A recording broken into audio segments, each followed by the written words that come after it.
Welcome back, students. Today we are going to discuss Unit 4 Organism and Environment. And in this particular unit, we are going to discuss Biodiversity and Conservation Part 1.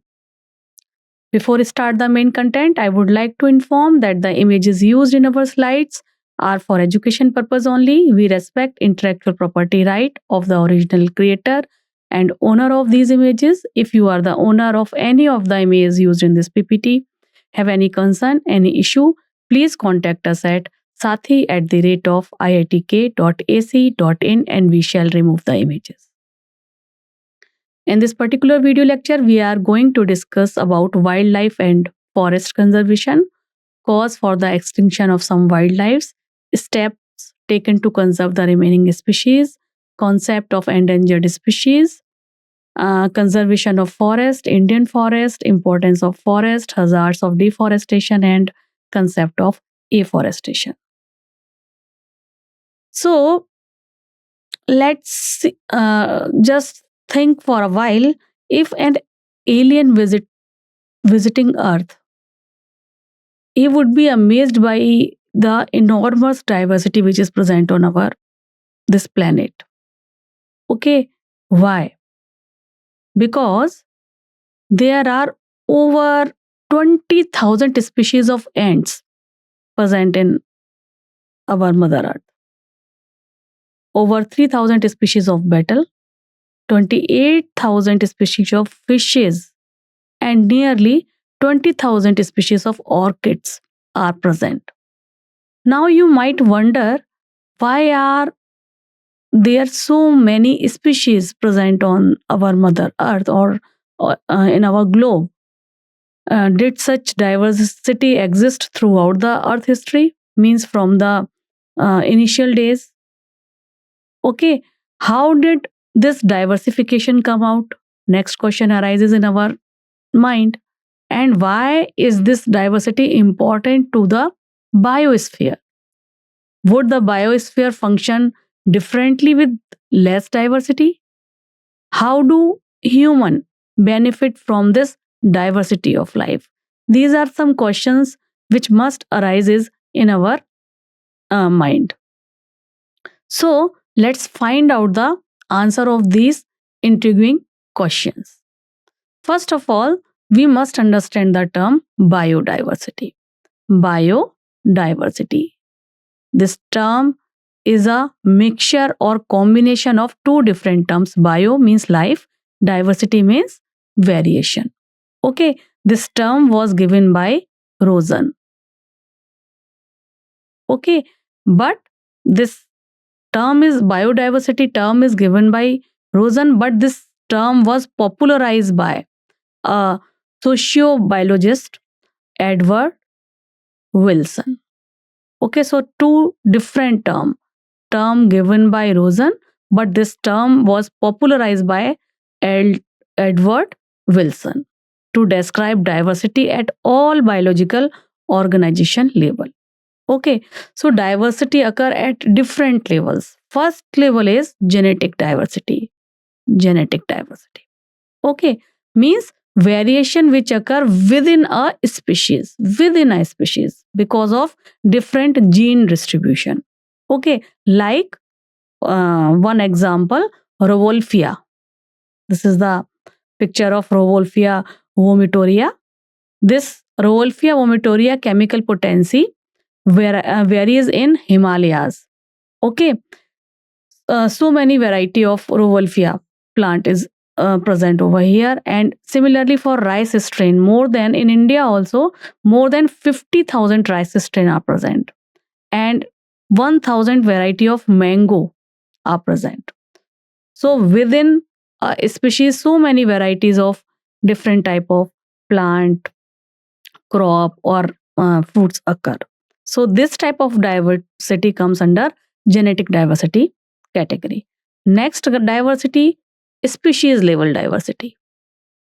Next type is species level diversity, means variation occur at species level.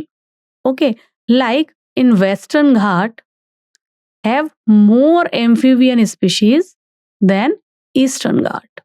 In India, if this is a map of India, I'll just draw a rough map of India like this. Okay. So here, Western Ghats are present. This is the area for Western Ghats, while this is the area for Eastern Ghats. Eastern Ghats, and here Western Ghats. So more species diversity are present in this Western Ghat area if we compare this area with Eastern one. Okay, so this is known as species level diversity or variation at species level. Okay, third type is ecological diversity. Ecological diversity means variation at ecosystem level. Okay, so like in India, with diverse ecosystems like desert, Great Thar Desert is present in the region of Rajasthan, right? Rainforest, rainforest. These are present in the Meghalaya region, eastern side, northeast area, right? Coral reefs. This is present in Andaman and Nicobar Island, Lakshadweep Islands. Okay, so these are some area with diverse ecosystem within a single country. So diversity at ecological level. Okay, so diverse ecosystem are present in our country, like desert, like rainforest, like coral reefs. Okay, has greater eco diversity than Norway. Norway is another country.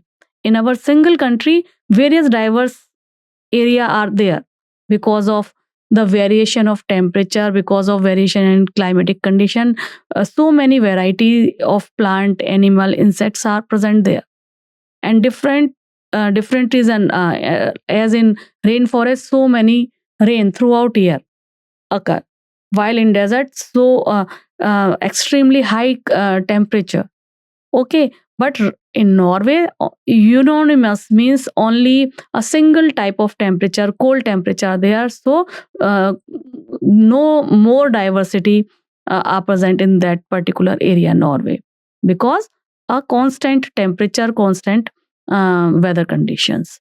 Okay, so this is known as ecological diversity. So first one is your genetic diversity, then species level diversity, then ecological diversity. Okay, so these are the type of diversity. Now evolution and loss. So this diversity is created by the nature because of the millions of evolution process. Okay, millions of years of evolution create this diversity on this particular mother earth, in our planet earth. Okay, millions of years contributed, because slowly evolution is a slow process, right? So millions of years of evolution create this diversity. But if it could be lost in less than 2 century, means only in 200 years, if the current species rate continue, because of the development, urbanization, deforestation, we continuously deforestation is a very essential and very rapid process these days, because of the urbanization and other industrialization reason. Okay, so if this process is occur on the same pitch or same speed, then very soon, means within 200 years, we can say that this diversity could be lost. Okay, so we have to conserve our nature. And why conservation is important? Because directly or indirectly, all the human being and all the animals is totally dependent on our environment, on our various type of species of plant and animal. Okay, so that's why biodiversity conservation is crucial globally for our survival. Okay, we are directly or indirectly, we are dependent on our environmental conditions. Okay, so that's why we have to conserve our environment. So now let's discuss global species count. Okay, so this is as you can see in this particular map. In this particular map, there are certain dark blue region, light blue region, some dark green, light green, pale yellow, orange, and then red one.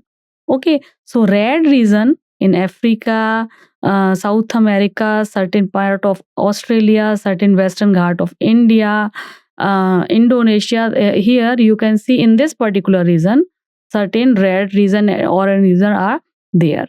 So in this particular region, species, global species richness is there. Means more biodiversity is present in this particular region. Okay, while when we move from the, if this is a, now I'll just draw a imaginary line over here. Let's see if this is a equator. Okay, so near the equator, mostly red region or orange region are there. Okay, our country India is just above the equator, but near the equator, we can say near the equator. So all the countries like Malaysia, Indonesia, Myanmar, India, and other country, Mexico, which are present over here also, they are also rich in different type of plant or animal species. Okay, why? Because there is a sun, maximum sunlight, straight sunlight can receive at this particular region, equator or near the equator. When we move from equator to pole, this is north, this is south. Okay, when we move from equator to pole, this is pole. Slanting or sunlight is not directly, give its impact on the pole. So if sunlight is not there, means less vegetation. Less vegetation means less herbivore animal, then less carnivore. So diversity is not that much. You cannot find out more diversity in this particular region. Canada, okay, Greenland, or upper part of USA. Okay, mostly diversity red or orange region you can find out over here near the equator. Okay, so total out of total variety or total organism present on the planet Earth, only 1.5 million plant and animal species has been described yet. Okay, estimates of total species on Earth vary widely from 7 million. And this 7 million data is given by a scientist, ecologist, Robert Mayer. Although some other scientists, group of scientists tell that no more than 20 to 50 millions must be present on the earth, but this is the extreme estimation. Okay, but yes, this is the 7 million is comparatively a realistic measure which is given by Robert Mayer, that out of 7 million we have just analyzed, our scientists have just analyzed or notify only 1.5 million plant or animal species. Most undiscovered species are present in the tropical region, tropics region means this near the equator, because this particular area is rich in species. Oh, okay. Now let's discuss current biodiversity data. Okay, these all three pie chart are very, very important. Okay, so out of total species, 70% are come under animal category. Out of total species, including plant or animal, 70% comes under animal category, while 22% comes under plant species. Okay, and in animals or yeah, in animals we can say the mostly organism comes under insect category. These are the most diverse one. In this pie chart, invertebrates pie charts, you can see the most diverse, most of the animals or animal species comes under this insect category. Okay, followed by other animal group and then mollusk and crustaceans. So we can use a trick to learn this because question always comes from this pie chart. Like insect we have to learn, then oath MC. After insects, other, then mollusks, then crustaceans. So oath MC. With the help of this trick, you can learn the pie chart and the sequence. Which one is the greater? Insect is always in on the topmost position. Okay. So after insect, other animal group followed by mollusk and then crustaceans. Okay. Similarly, for vertebrates category also, we can analyze. We can analyze. We can learn a trick like FB Ram means at the first position fishes followed by bird FB Ram. Okay, Ram means reptile, amphibian, and then mammal. So this FB Ram trick is you can use for to learn the vertebrates. Which one is at the which type of vertebrate category present at the topmost position. Okay, and the third one is pie chart for plants. Okay, for plants, in plants you can see the angiosperms are present on the highest category. Okay, so at the first position angiosperms are there, followed by fungus. Fungus, there are so many diverse variety of fungus are present on this particular earth. So first angiosperm, then fungus, and then there is a technique we can say a most famous lichen. A most famous lichen. So in plants, at the on the top, angiosperm followed by fungus, and then a most famous lichen. So at the third position, algae followed by mosses, then fern, then lichen. So with this trick, you can learn the position of plants as well as, and similarly for the invertebrates and vertebrate chart, you can learn which type of category comes on the top and which category comes on the bottom position. Okay, so this is a very important line that already I told you this, that insects are the most diverse one. So in if we count the total number of invertebrates, maximum number or total animal as well, total animal also 70% of 70% category comes under insect category. Okay, so insect are the most diverse one and making over 70% of animal species. Okay, similarly fungi species outcome the combination of total fish, amphibian, reptile and mammals. Fish, amphibian, reptile and mammals, fungi in these plants. Okay, so exact number of prokaryotes is unknown due to difficulty in identification and culturing microbial species. Okay, using biochemical or molecular criteria, prokaryotic diversity might run into millions. Okay, now India's biodiversity. Let's say this is the map of India. Okay, and these are the some region in which maximum diversity is present. Like this is the Western Ghat of India, and these are the Himalayan region, and this north is some part of northeast comes under Indo-Burman region. Okay, so although we have covered only 2.4% of world land area, but in this 4%, 8.1% of global species diversity is there.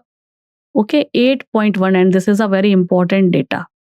Okay, and in India is one of the 12 mega diversity country. Our country comes under 12 mega diversity countries, and in our country, approximately 45,000 plants and 90,000 type of animal species are present, and estimated uncovered species belong to more than 1 lakh type of plant which is yet to describe, and more than 3 lakh type of animals, and this data is based on the Robert Mayer. Okay, so more than 1 lakh type of plant yet to identify, and more than 3 lakh type of animal yet to identify. Okay, now pattern of diversity. Pattern of diversity, latitudinal gradient, means, as you can already, I told you this thing. If this is this is a globe.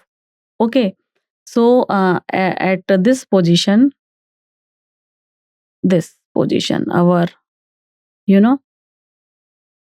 equator is there.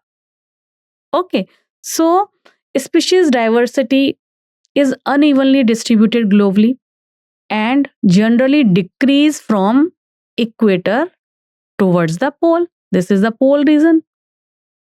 Okay, and this one is north and south, and this is the equator, and it will decrease if we move from equator to pole. You can see in this particular map, diversity will decrease towards the pole. Why? Because maximum sunlight is present over here, first thing. Okay, specific weather conditions, only 4 type of weather conditions. There is no sudden change, while in this extreme temperate region, this region is known as temperate region, this region is equator region, right? Temperate region, extreme conditions are there, and sudden changes like sudden fire, sudden melting of glacier occur. So sudden changes are there, while in near the equator, fixed season present, right? Specific, more sunlight, so more productivity, so more herbivore followed by primary carnivore and secondary carnivore, and so limitation and constant environmental condition which is required for the speciation. Okay, for more diversity. So that's why it is written over here, species diversity is unevenly distributed globally, generally decrease from equator to pole.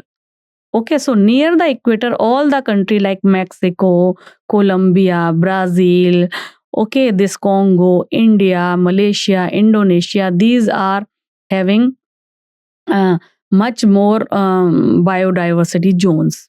Okay, as compared to Russia and Greenland.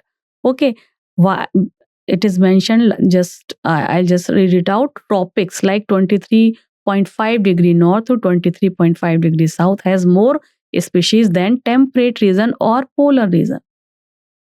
Okay, similarly Colombia, just now on the map I have pointed out, Colombia is present near the equator. So in this particular area, Colombia, nearly 1,400 variety of bird species are there. If we compare this Colombia with New York, which is present at the 41 degree north, only 105 type of birds are there. And in the Greenland, the number again decreased to 56. Okay, so you just compare this near the equator and away from the equator towards the pole. Number of bird species decreases. In India, this is also, our country is also near the equator, present in tropical regions. So in our country, over 1,200 type of bird species are present. Okay, tropical forest like Ecuador, this is also present on the tropical region, have 10 times more vascular plant species than temperate forest. Okay. And similarly, Amazon rainforest. This Amazon rainforest also present near the equator. Okay. So this particular area have different more than 40,000 type of plant species, 3,000 type of fishes, 1,300 type of birds, 427 type of mammals, 427 type of amphibians, 378 reptiles, and more than 1,25,000 invertebrates. Okay, estimated 2 million insect species present in which are present in Amazon rainforest waiting to be discovered. Okay, so hypothesis for greater tropical diversity. There are certain factors which already a little bit I have discussed just now. First factor is time. As tropics has been undisturbed for millions of years, allowing longer evolutionary period for speciation. Undisturbed. Okay. Second is stability. In this particular region, tropical region, environment are less seasonal, means more constant. Only four type of weather means four type of weather. There is no sudden changes, which I just now told you, like sudden melting of glacier occur, a sudden wood fire, sudden flood and other things, right? So in this particular area, less seasonal change and more constant, promoting niche specialization and species diversity. Energy, these particular regions are near the equator, so more solar energy is present, which solar energy, more solar energy means more plantation means high productivity. So high productivity means more herbivore plant are more herbivore, then followed by primary carnivore, then secondary carnivore. So indirectly support greater diversity. So these are the factors: time, stability, and energy for greater tropical diversity. Now let's discuss species area relationship. There was a scientist, Alexander von Humboldt. He noted that species richness increase with explored area, but up to a certain limit. But up to a certain limit. If this is a jungle area, if we start counting insect, so initially we can see number of insect will increase. Okay, but up to a certain time, number of species will repeat itself and it will constant. Here, initially, species richness increase with area from this zone to this zone, but up to a certain time, it will remain constant or decrease also. Okay, so that's why Alexander von Humboldt note that species richness increase with explored area, but up to a limit. Okay, and this is known as species area relationship, and this species area relationship form a rectangular hyperbolic graph, and this one is important: rectangular hyperbolic graph. Okay, on the log scale, it is a straight line. If we draw a log scale, it is a straight line, and this is the equation, means species richness means S is equal to C plus Z log A. Log S is equal to log C plus Z log A. Okay, in which S is species richness, A denotes area, Z regression coefficient, slope of the line, and C is the y-intercept. Okay, so if we increase the area, what is the hypothesis? If we increase the area, species richness increase. If we increase the area, initially species richness increase. Okay, initially in a very fast way, then some regression are there, and then after some time there is a extreme regression, so it will limit itself. So this type of graph, which is known as rectangular hyperbolic. So species, if we increase the area, species increase, number of species increase, but up to a certain limit. After that limit, species richness become constant. Okay, so if we want to know what is the difference between the species present at this time period and this particular area or this particular area, we cannot analyze the correct answer. But if we draw a straight line, we very quickly we can analyze the difference between this point and this point. That's why there is a need to draw a log scale. Okay, this is the, we can, on the log scale we can very easily analyze the difference between these 2 points which are very near on this rectangular hyperbola. Okay, so this is a rectangular hyperbolic graph between species richness and area. We show species area relationship.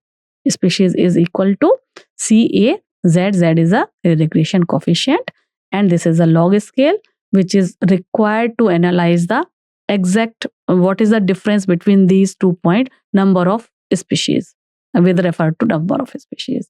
Okay, so if this regression means resistance power, okay, value of Z increase means that power actually demote you or stop you to increase your number.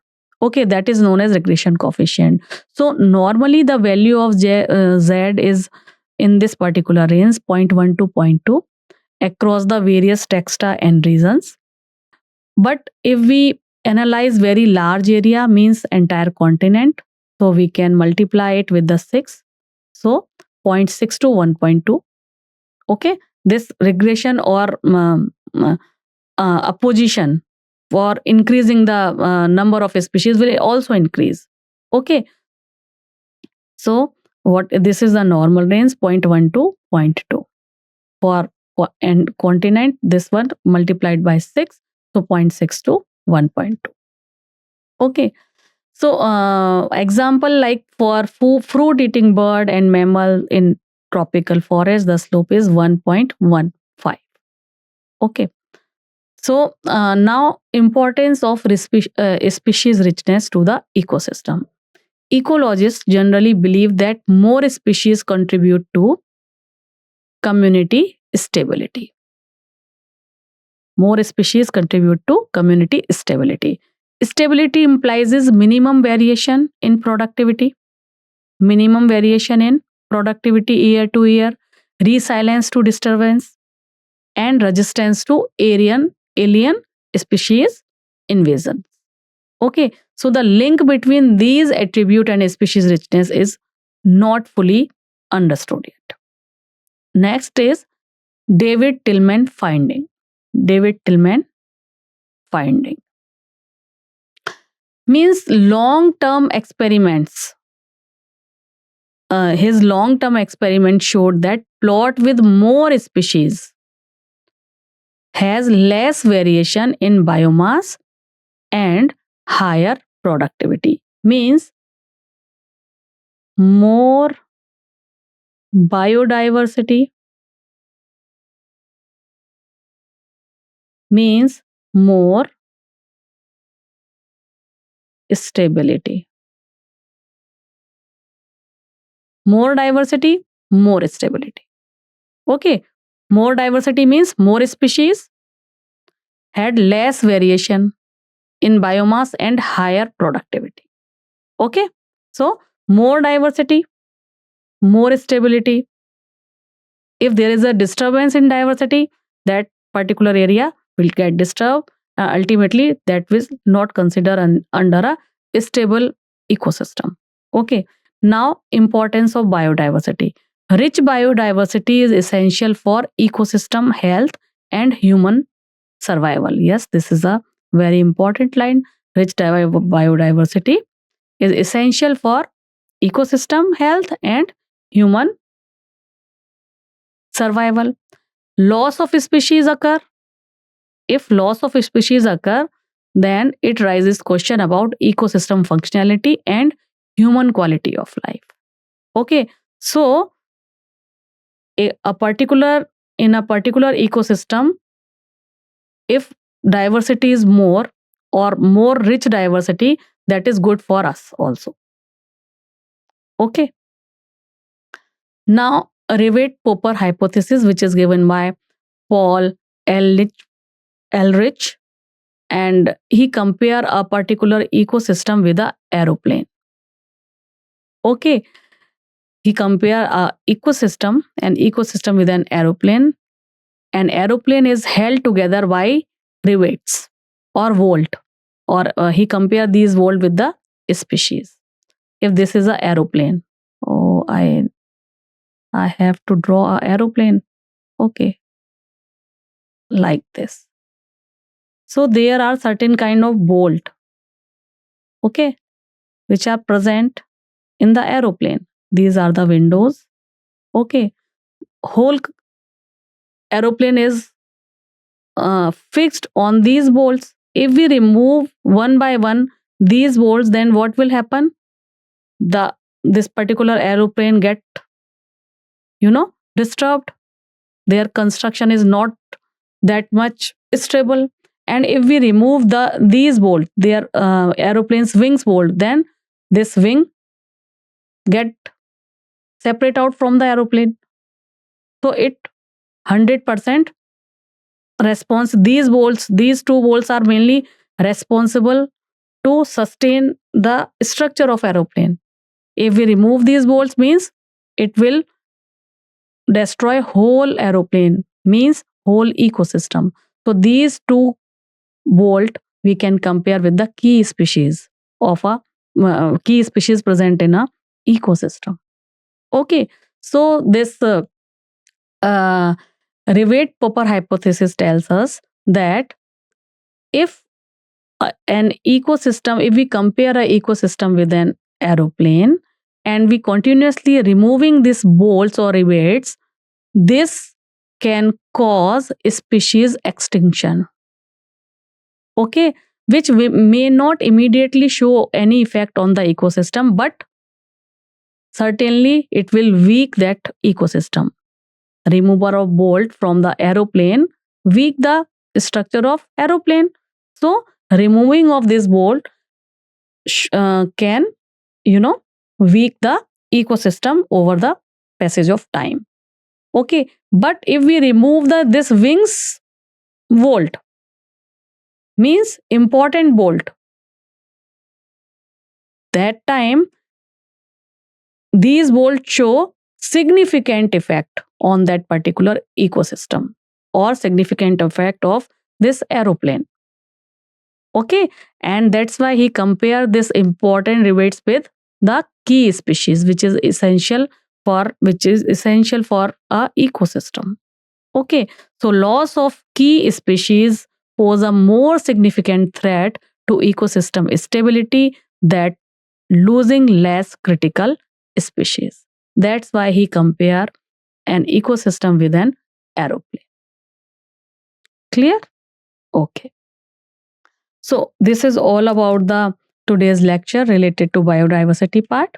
I hope most of the things has been cleared now. Still you have any doubt, any confusion, please let me know. We will discuss it later on. Till then, take care. Bye bye and keep learning.